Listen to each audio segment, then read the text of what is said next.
Imagine stepping into an elevator just before midnight, only to realize the woman standing beside you is wearing the same red wristband you personally signed off on yesterday when you pronounced her dead. Night shifts in hospitals have a personality of their own. They breathe differently. They whisper.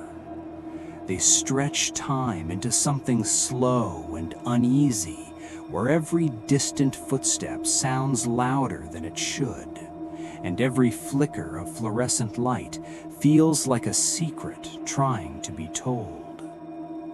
Dr. Daniel Hayes had always considered himself rational, the kind of man who trusted charts over feelings and evidence over instinct.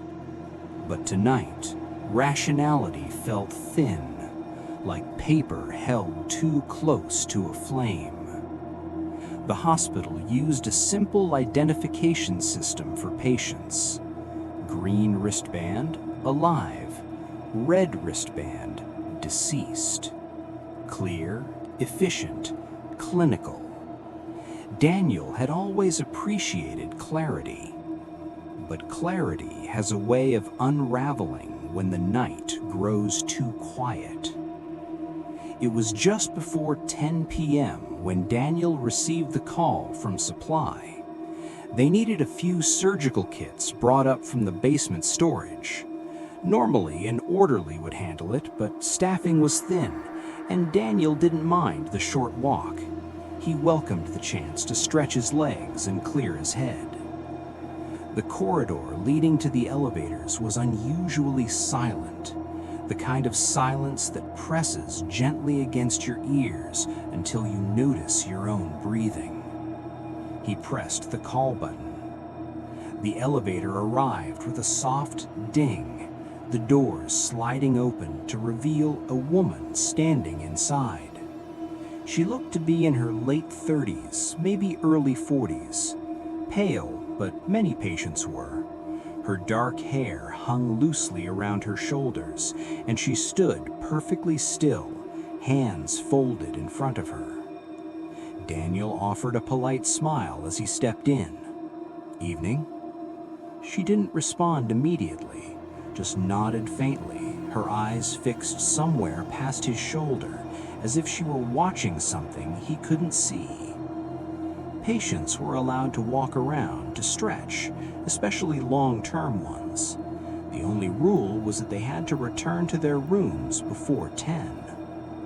Daniel pressed the button for the basement. He noticed she hadn't pressed anything. "Heading down too?" he asked casually. Her lips curved into the smallest hint of a smile, but she didn't answer. The doors slid shut. The elevator began its descent with a low, mechanical hum. Daniel suddenly became aware of the tightness of the space, the faint scent of antiseptic mixed with something else, something metallic, almost sweet. He shifted his weight, glancing at the floor indicator as the numbers ticked down. It struck him as odd that she hadn't said a word. Most patients, even the quiet ones, usually offered at least a greeting. He told himself she was probably tired. When the doors opened at the basement level, the hallway beyond was dimmer than the floors above, lit by only a few overhead lights. Long shadows stretched across the polished floor. In the distance, a man appeared, limping toward the elevator. His movements were slow, uneven, as if each step cost him effort. And then Daniel saw it. The wristband. Red. His heart slammed against his ribs. He knew that man. He had performed surgery on him the night before, a complicated procedure that ended in cardiac arrest. Daniel himself had signed the time of death. Without thinking, Daniel slammed his thumb against the closed doors button. The doors hesitated, then slid shut just as the limping man reached out, his fingers stopping inches from the narrowing gap. The elevator jerked and began to ascend. Daniel realized he was holding his breath. "Why did you do that?" the woman asked quietly. Her voice was calm, but there was an edge underneath it, something sharp and curious. He shouldn't be here," Daniel said, his voice tighter than he intended. "Did you see his wrist? It was red. He died last night. I know because I operated on him." The words sounded absurd the moment they left his mouth, yet he knew what he had seen.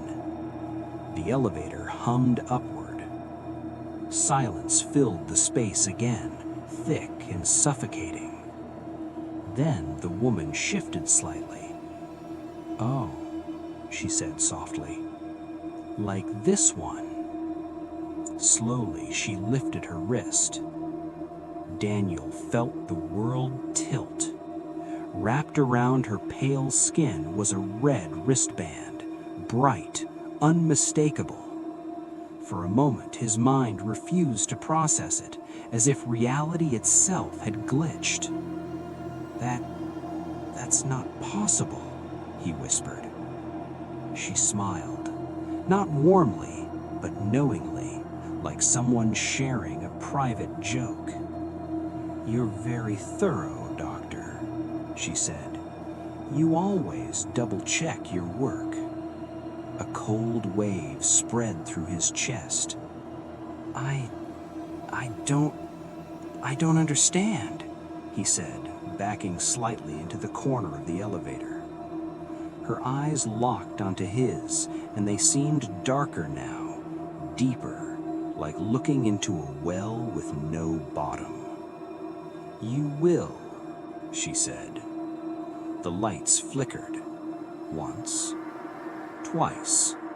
The hum of the machinery slowed, stretching into a low groan, as if the cables themselves were straining under an invisible weight. Daniel's pulse pounded in his ears. "What do you want?"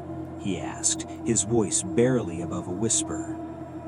She tilted her head, studying him with unsettling patience. "Do you remember the woman from room 417? Daniel's stomach dropped. He did. Complications, sudden bleeding, they had tried everything. He remembered signing the paperwork, remembered the red band being placed around her wrist. I'm sorry," he instinctively said. Her smile widened just a fraction. "Oh, I know you are." The lights flickered again, then went out. Darkness swallowed the elevator whole. Daniel felt the air grow colder, heavy with that metallic scent. Somewhere in the darkness, he heard her voice again, closer now, right beside his ear. "You see, Doctor, the night shift is when we get to visit." The lights snapped back on. The elevator doors opened, but they weren't on any floor Daniel recognized. The hallway beyond was endless, stretching into shadow, filled with faint silhouettes moving slowly in the distance. All of them wearing red. Daniel turned back toward the elevator.